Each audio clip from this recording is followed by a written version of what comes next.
வணக்கம். இது ஐபிசி தமிழின் மதிய நேர பிரதான செய்திகள். முதலில் தலைப்புச் செய்திகள்.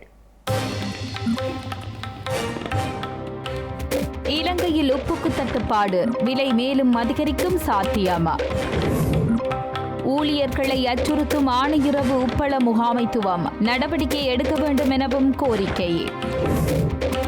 யாழில் அதிகரித்து வரும் பெண்கள் மீதான பெண் செயல்கள், நெடுந்தீவில் கருத்தரித்துள்ள சிறுமி. முடிவிற்கு வரும் கொழும்பு மாநகர சபை முதல்வர் நியமனம், வாக்கெடுப்பு மூலம் தீர்வு. நைனா தீவில் நீரில் மூழ்கிய படகு பாதை, மீட்பு நடவடிக்கைகள் முன்னெடுப்பு. காஷ்மீர் பயணம் ஆகியுள்ள ராஜ்நாத் சிங், பாதிப்புகள் தொடர்பில் ஆய்வு செய்ய உள்ளதாக தகவல். இனி விரிவான செய்திகள். முள்ளிவாய்க்கால் இனப்படுகொலை வாரத்தின் 4ஆம் நாள் இன்றாகும். யுத்தத்தின் இறுதிக்கட்டத்தில் கஞ்சியை மாத்திரம் உணவாக உட்கொண்டு உயிரை காப்பாற்றிக் கொண்டதை நினைவுகூரும் வகையில் தாயகத்தில் பல்வேறு பகுதிகளில் இன்றும் முள்ளிவாய்க்கால் கஞ்சி பரிமாறப்படுகிறது. அத்துடன் தமிழின படுகொலையை சித்தரிக்கும் விதமாக யாழ்ப்பாணத்தில் முள்ளிவாய்க்கால் நோக்கி ஊர்தி பவனியும் நகர்ந்து வருகின்றது. இந்த நிலையில் சர்வதேச வாக்கெடுப்பின் மூலம் ஈழத் தமிழர்களுக்கான சுய நிர்ணயத்தை பெற்றுக் கொடுக்க நடவடிக்கை எடுக்கப்பட வேண்டும் என முன்னாள் நாடாளுமன்ற உறுப்பினர் சிவாஜிலிங்கம் தெரிவித்துள்ளார். வடக்கு கிழக்கு மாகாணங்களிலே தமிழீழ தாயகத்திலே ஒரு பொதுமக்கள் வாக்கெடுப்பு ரெஃபரண்டம் ஒன்றை புலம்பெயர் தமிழர்களும் வாக்களிக்கக்கூடிய விதத்திலே, புலம்பெயர் தேசங்களில் இருந்து வாக்களிக்கக்கூடிய விதத்திலே ஒரு வாக்கெடுப்பை நடத்தி ஈழத்தமிழர்களுடைய இறமை சுய நிர்ணய உரிமையின் அடிப்படையிலே தமிழ் மக்கள் தங்களுக்கு என்ன வேண்டும் என்பதை மக்கள் தீர்மானிக்க வேண்டும். கஞ்சி கிடைப்பதற்காக குழந்தைகளையும் வைத்துக் கொண்டு கியூ வரிசையிலே நின்ற தாய்மார்கள் விமான தாக்குதலாலும் பீரங்கி தாக்குதலால் செல் தாக்குதலால் கொல்லப்பட்டிருக்கிறார்கள். அவை கஞ்சி அல்ல எங்களுடைய பிரச்சனை என்பதை எங்களுடைய மக்கள் தெளிவாக புரிந்து கொள்ள வேண்டும். எல்லாவற்றுக்கும் மேலாக மிக கொடூரமாக பல நாடுகளுடைய உதவியோடு தமிழின படுகொலை, லட்சக்கணக்கான மக்கள் படுகொலை செய்யப்பட்டார்கள் செய்தி வெளியிலே வருவதற்கு இவ்வாறான ஊர்தி பயணங்கள் ஊர்தி பவனிகள் உதவி செய்யும். இலங்கையில் உப்புக்கு ஏற்பட்டுள்ள தட்டுப்பாடு தற்போது அதிகரித்துள்ளதாக தெரிவிக்கப்பட்டுள்ளது. இறக்குமதி செய்யப்பட்ட உப்பு கையிருப்பு நாட்டிற்குள் வருவதில் தாமதம் ஏற்பட்டுள்ளதால் இந்த நிலைமை உருவாகியுள்ளதாக தெரிவிக்கப்படுகின்றது. இலங்கையில் உப்புக்கு ஏற்பட்டுள்ள தட்டுப்பாடு நிலவுவதால் சில இடங்களில் 1 கிலோகிராம் உப்பு பாக்கெட் சுமார் 450 தொடக்கம் 500 ரூபாய்க்கு விற்கப்படுவதாகவும் கூறப்படுகின்றது. எவ்வாறாயினும் இறக்குமதி செய்யப்பட்ட உப்பு இருப்பு சந்தையை அடைந்தவுடன் இந்த நிலைமை சரியாகிவிடும் என்று தகவல்கள் தெரிவிக்கின்றன. எனினும் இறக்குமதி செய்யப்பட்ட உப்பு வருவதில் தாமதம் ஏற்பட்டால் எதிர்காலத்தில் ஒரு பாக்கெட் உப்பு விலை மேலும் அதிகரிக்கும் என்று வியாபாரிகள் கூறுகின்றனர். இதனிடையே தற்போதைய உப்பு தட்டுப்பாடு காரணமாக உப்பு இருப்பு மறைத்து வைப்பவர்கள் கைது செய்யப்பட்டு உப்பு இருப்புகள் பறிமுதல் செய்யப்படும் என்று நுகர்வோர் விவகார அதிகார சபை தெரிவித்துள்ளது. உப்புக்கு செயற்கையான பற்றாக்குறையை உருவாக்கி அதிக விலைக்கு விற்பனை செய்யும் மோசடி நடப்பதாக முறைப்பாடுகள் வந்துள்ளதாகவும் நுகர்வோர் விவகார அதிகார சபை தெரிவித்துள்ளது. ஏற்கனவே உப்பு இருப்புகளை மறைத்து வைத்திருப்பவர்களையும் அதிக விலைக்கு உப்பை விற்பனை செய்பவர்களையும் கண்டுபிடிக்க நாடு முழுவதும் சோதனைகள் தொடங்கப்பட்டுள்ளதாகவும் அதிகார சபை கூறுகின்றது. ஆணையிரவு தேசிய உப்பளத்தில் தற்போதுள்ள முகாமைத்துவம் சர்வதிகார போக்கை கடைபிடிப்பதாக பணிபுரியும் ஊழியர்கள் கவலை வெளியிட்டுள்ளனர். இந்த தொழிற்சாலையில் பல பிரச்சினைகள் உள்ளன எனவும் உரிய அதிகாரிகள் நடவடிக்கை எடுக்க வேண்டும் எனவும் கோரியுள்ளனர். ஆணையிரவு தேசிய உப்பளத்தில் பணிபுரியும் ஊழியர்கள் தாம் எதிர்கொள்ளும் பிரச்சினைகளை வலியுறுத்தி நேற்றைய தினம் போராட்டத்தில் ஈடுபட்டிருந்தனர். எங்களுக்கு சரியான ஒரு வேலைகள் நாளாந்தம் கிடைக்கிறது இல்லை. எப்பயும் பார்த்தாலும் எங்களுக்கு இன்னைக்கு வா நாளைக்கு வான்னு சொல்லிட்டு எங்களை வெளியே அனுப்புறது இது 3 மாசமா தொடர்ந்து நடந்துகிட்டே இருக்கு. இப்ப போன ஒரு சிங்கள மேனேஜர் இருந்தாரு, அதுக்கு முன்னுக்கு ஒரு தமிழ் மேனேஜர் இருந்தாரு. அப்பெல்லாம் அந்த காலகட்டமெல்லாம் 2016ஆம் ஆண்டுல நடந்ததே இல்லை. இப்ப புதுசா ஒரு மேனேஜர் வந்ததுக்கு அப்புறம் போல யாழ்ப்பாணத்து மேனேஜர் அவர் வந்ததுக்கு அப்புறம் போல அவர் யாரோட பேச்சை கேட்டு அவர் என்ன செய்யறான்னு தெரிய மாட்டேங்குது. மக்களுக்கு பயங்கர ஒரு சர்வாதிகாரம் மாதிரி அவரு நிறைய விஷயங்கள் செஞ்சுட்டு இருக்காரு. சொல்லி எங்களை டாமினேட் பண்றாங்க ஒழியார் கேவலம் அதான் உப்பளத்துல வேலை பார்க்குற எங்களை ரொம்ப ஒரு கேவலமா இவர் எங்களை பார்க்கிறாரு. அடுத்தபடியாக ஒரு 30,000 கிலோ லொரியை ஒரு பெண்களால ஏத்த முடியாது, அது இம்பாசிபிள். அதை கட்டாயமா பெண்களை ஏத்தி தான் ஆகணும், ஏன்னா இந்த இடத்துக்கு போய் ஆகணும்னு சொல்லி அவங்க வலுக்கட்டாயமா வந்து எங்க பொம்பளையாக்களை வந்து அடிமைத்தனத்தோட இவங்க செஞ்சிருக்காங்க. அடுத்தது இன்னொரு கோரிக்கை, அடுத்து என்ன, இப்ப வேற வேற இடங்கள்ல வந்து நம்ம குடும்பங்கள்ல யாராவது இறந்து போயிட்டாலோ இல்ல இதை செஞ்சாலோ நம்மளுக்கு ஒரு போதிய ஒரு ஊதியம் 10,000 20,000 ஒரு 50,000 தருவாங்க.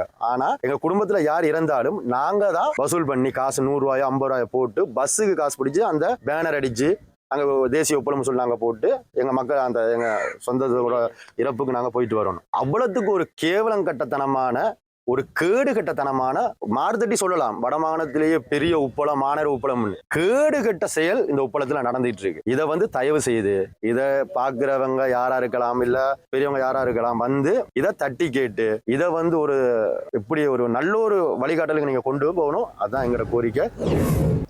யாழ்ப்பாணத்தில் அண்மை காலமாக பெண்கள் மீதான வன் செயல்கள் மற்றும் துஷ்பிரயோகங்கள் அதிகரித்து வருகின்றவை பொதுமக்கள் மத்தியில் விசனத்தை ஏற்படுத்தியுள்ளது. இவ்வாறான நிலையில் நெடுந்தீவில் 15 வயது சிறுமி கருத்தரித்துள்ள சம்பவம் கரிசனையை ஏற்படுத்தியுள்ளது. குறித்த சிறுமியை பல தடவைகள் துஷ்பிரயோகம் செய்தமை விசாரணைகளில் இருந்து தெரியவந்துள்ளது. யாழ் நெடுந்தீவு பகுதியில் 15 வயது சிறுமியொருவர் துஷ்பிரயோகத்திற்கு உட்படுத்தப்பட்ட நிலையில் கர்ப்பமடைந்துள்ளார். குறித்த சிறுமி 5 மாதங்கள் கர்ப்பமாகிய நிலையில் நேற்றைய தினம் யாழ் போதனா வைத்தியசாலைக்கு அழைத்துச் செல்லப்பட்டுள்ளார். இதுகுறித்து விசாரணைகள் மேற்கொள்ளப்பட்ட நிலையில் அதே பகுதியைச் சேர்ந்த 32 வயதுடைய சந்தேக நபர் ஒருவர் காவல்துறையினரால் கைது செய்யப்பட்டுள்ளார். அவர் குறித்த சிறுமியை பல தடவைகள் துஷ்பிரயோகம் செய்தமை விசாரணைகளில் தெரியவந்துள்ளது. இதுகுறித்து மேலதிக விசாரணைகளை நெடுந்தீவு காவல்துறையினர் மேற்கொண்டு வருகின்றனர். குறிப்பாக தீவக பகுதிகளிலும் பெண்கள் மீதான வன் செயல்கள் பதிவாகி வருகின்றமை குறிப்பிடத்தக்கது. கொழும்பு மாநகர சபையின் முதல்வர் மற்றும் பிரதி முதல்வரை தேர்ந்தெடுப்பதற்கான வாக்கெடுப்பு எதிர்வரும் மாதம் 2ஆம் தேதி நடைபெறவுள்ளதாக தகவல் வெளியாகியுள்ளது. உள்ளூராட்சி ஆணையாளர் வாக்கெடுப்பை நடத்த திட்டமிட்டுள்ளார் என தெரிவிக்கப்படுகின்றது. உள்ளூராட்சி சபை தேர்தல் முடிவுகளுக்கு அமைக்க எந்த கட்சியும் 50%க்கும் அதிகமான வாக்குகளை பெறாமையினால் இவ்வாறான வாக்கெடுப்பின் தேவை ஏற்பட்டுள்ளது. அதற்கமைய உள்ளூராட்சி ஆணையரால் நடத்தப்படும் வாக்கெடுப்பில் 50%க்கும் அதிகமான வாக்குகளை பெறும் ஆளும் தரப்பு அல்லது எதிர்க்கட்சி வேட்பாளர் முதல்வராக வருவதற்கான வாய்ப்பு உள்ளது என கூறப்படுகின்றது. உள்ளூராட்சி தேர்தலில் தேசிய மக்கள் சக்தியில் கொழும்பு மாநகர சபைக்கு தேர்ந்தெடுக்கப்பட்ட உறுப்பினர்களின் எண்ணிக்கை 48 ஆகும். ஐக்கிய மக்கள் சக்தி உட்பட எதிர்க்கட்சியின் சார்பில் 69 உறுப்பினர்கள் சபைக்கு தேர்ந்தெடுக்கப்பட்டமை குறிப்பிடத்தக்கது. ஸ்ரீலங்கா ஜனாதிபதி அனுர தன்னிடம் நிறைவேற்று அதிகாரம் இருப்பதாக மிரட்டுகின்றார் என தமிழரசு கட்சியின் ஊடக பேச்சாளரும் பதில் பொதுச் செயலாளருமான ஜனாதிபதி சட்டத்தரணி எம்.ஏ. சுமந்திரன் தெரிவித்துள்ளார். ஸ்ரீலங்கா ஜனாதிபதி அனுரகுமார திசாநாயக்க தங்களிடம் 3/2 பெரும்பான்மையுள்ளதாகவும் நிறைவேற்று அதிகாரம் உள்ளதாகவும் தெரிவித்துள்ளார். மக்கள் விடுதலை முன்னணியின் 60 வருட நிறைவையொட்டி நேற்று விஹாரமாதேவி பூங்காவில் இடம்பெற்ற நிகழ்வில் ஜனாதிபதி அனுரகுமார திசாநாயக்க மேற்படி குறிப்பிட்டார். இவ்வாறு ஜனாதிபதி குறிப்பிடுகின்றமை மக்களை மிரட்டும் செயற்பாடு என எம்.ஏ. சுமந்திரன் தனது எக்ஸ் தளத்தில் குறிப்பிட்டுள்ளார். ஸ்ரீலங்காவின் முன்னாள் ஜனாதிபதி மஹிந்த ராஜபக்ஷவை முன்னாள் ஜனாதிபதி ரணில் விக்ரமசிங்கே அவரது வீட்டிற்கு சந்தித்து கலந்துரையாடியுள்ளார். கொழும்பு விஜயராம உத்தியோகபூர்வ இல்லத்திற்கு கடந்த 13ஆம் தேதி ரணில் விஜயம் செய்துள்ளதாக தகவல் வெளியாகியுள்ளது. மஹிந்த ராஜபக்ஷவின் உடல் நலனை பற்றி விசாரிப்பதற்காக ரணில் அவரது வீட்டிற்கு சென்றுள்ளார். மஹிந்த ராஜபக்ஷ அண்மையில் காலில் அறுவை சிகிச்சை செய்த நிலையில் வீட்டில் ஓய்வு எடுத்து வருகின்றார். இந்த நிலையில் அவரது நலன் விசாரிப்பதற்காக கடந்த நாட்களாக பல அரசியல்வாதிகள் மஹிந்த வீட்டிற்கு சென்று வருகின்றமை குறிப்பிடத்தக்கது. இலங்கையின் ஆட்சியாளர்கள் மக்கள் மத்தியில் சென்று சேவையாற்ற வேண்டும் என எதிர்க்கட்சித் தலைவர் சஜித் பிரேமதாச தெரிவித்துள்ளார். மாத்தறையில் நடைபெற்ற நிகழ்வொன்றில் சஜித் பிரேமதாச இவ்வாறு தெரிவித்துள்ளார். ஸ்ரீலங்கா எதிர்க்கட்சித் தலைவர் மட்டும் நடமாடும் சேவைகளை முன்னெடுக்க வேண்டியதில்லை எனவும் நாட்டின் தலைவரும் அரசாங்கமும் இந்த சேவைகளை வழங்க வேண்டும் என தெரிவித்துள்ளார். தற்போதைய அரசாங்கம் மக்கள் மத்தியில் சென்று சேவையாற்ற தவறியதனால் ஐக்கிய மக்கள் சக்தி மக்களின் பிரச்சினைகளை தீர்க்க முயற்சிப்பதாக தெரிவித்துள்ளார். மக்கள் பிரச்சினைகளுக்கு தீர்வு பெற்றுக் கொடுக்கக்கூடிய வழிமுறைகளை அரசாங்கம் உருவாக்கி வருவதாக தெரிவித்துள்ளார். யாழ்ப்பாணம் நயினாதீவில் சேவையில் ஈடுபட்ட படகு பாதை நீரில் மூழ்கியுள்ளது. சேவையில் ஈடுபட முடியாமல் காணப்பட்ட நயினாதீவு துறைமுகத்தில் தரித்துவிடப்பட்டிருந்த படகு பாதையே நீரில் மூழ்கியுள்ளது. யாழ்ப்பாணம் நயினாதீவு குறிக்கட்டுவான் இடையே நீண்ட காலமாக பழுதடைந்து சேவையில் ஈடுபட முடியாமல் காணப்பட்ட நயினாதீவு துறைமுகத்தில் தரித்து விடப்பட்டிருந்த படகு பாதையே நீரில் மூழ்கியுள்ளது. நேற்று முன்தினம் வீசிய கடும் காற்றின் வேகத்தினால் கடல் நீர் படகு பாதையின் உள்ளே சென்றதால் குறித்த படகு பாதை கடலில் மூழ்கியுள்ளது. குறித்த படகு பாதையானது வீதி அபிவிருத்தி அதிகார சபைக்கு சொந்தமானதாக காணப்படும் நிலையில் அதனை மீட்பதற்கான நடவடிக்கைகள் மேற்கொள்ளப்பட்டு வருகின்றன. இந்தியா பாகிஸ்தான் இடையே போர் நிறுத்த உடன்படிக்கை எட்டப்பட்டு 5 நாட்களுக்கு பின்னர் இந்திய பாதுகாப்பு அமைச்சர் ராஜ்நாத் சிங் காஷ்மீருக்கு பயணமாகியுள்ளார். இதன்போது பாகிஸ்தான் தாக்குதலில் கடுமையாக பாதிக்கப்பட்ட எல்லையோர மாவட்டங்களை அவர் ஆய்வு செய்துள்ளதாக தகவல்கள் வெளியாகியுள்ளது. காஷ்மீரின் பகல்காம் பயங்கரவாத தாக்குதலுக்கு பதிலடி கொடுக்கும் விதமாக காஷ்மீர் மற்றும் பாகிஸ்தானில் உள்ள பயங்கரவாதிகள் முகாம்கள் என கூறப்படும் இலக்குகள் மீது இந்திய ராணுவம் ஆபரேஷன் சிந்தூர் தாக்குதலை நடத்தியிருந்தது. இதையடுத்து பாகிஸ்தானின் பீரங்கி மற்றும் ஆளில்லா விமான தாக்குதல்களை நடத்தியிருந்த நிலையில் இந்த தாக்குதலை முறியடித்ததாக இந்திய ராணுவம் தெரிவித்திருந்தது. ஆபரேஷன் சிந்தூர் மற்றும் பாகிஸ்தானுடன் நடைபெற்ற மோதலுக்கு பின்னர் பிரதமர் மோடி தலைமையில் பாதுகாப்புக்கான மத்திய அமைச்சரவை நேற்று கூடியது. பாதுகாப்பு அமைச்சர் ராஜ்நாத் சிங், உள்துறை அமைச்சர் அமித் ஷா ஆகியோர் பங்கேற்ற இந்த ஆலோசனையில் தற்போதைய நிலைமை மற்றும் இந்தியாவின் தயார்நிலை குறித்தும் விரிவாக ஆலோசிக்கப்பட்டது. இந்த கூட்டத்தை தொடர்ந்து பாதுகாப்பு அமைச்சர் ராஜ்நாத் சிங் டெல்லியிலிருந்து விமானம் மூலம் ஜம்மு காஷ்மீருக்கு பயணமாகியுள்ளார். இந்த பயணத்தில் ஜம்மு காஷ்மீர் ஆளுநர் மனோஜ் சிஹாவும் இணைந்து கொண்டுள்ளார். அத்துடன் ஸ்ரீநகரில் ஆயுதப்படை உறுப்பினர்களையும் பாதுகாப்பு அமைச்சர் சந்தித்து கலந்துரையாடவுள்ளார். துருக்கியில் நடைபெறும் அமைதி பேச்சுவார்த்தையில் பங்கேற்குமாறு உக்ரைன் ஜனாதிபதி அழைப்பு விடுத்த போதிலும் இந்த பேச்சுக்களில் பங்கு பெற்றும் மாஸ்கோ பிரதிநிதிகளின் பட்டியலில் ரஷ்ய ஜனாதிபதி விளாடிமிர் புடின் இடம்பெறவில்லை. இந்த பேச்சுக்களில் பங்கு பெற்றும் ரஷ்யாவின் தூதுக்குழுவிற்கும் ஜனாதிபதி உதவியாளர் விளாடிமிர் மெடின்ஸ்கி தலைமை தாங்குவார் என கிரெம்ளின் வெளியிட்ட அறிக்கையில் தெரிவிக்கப்பட்டுள்ளது.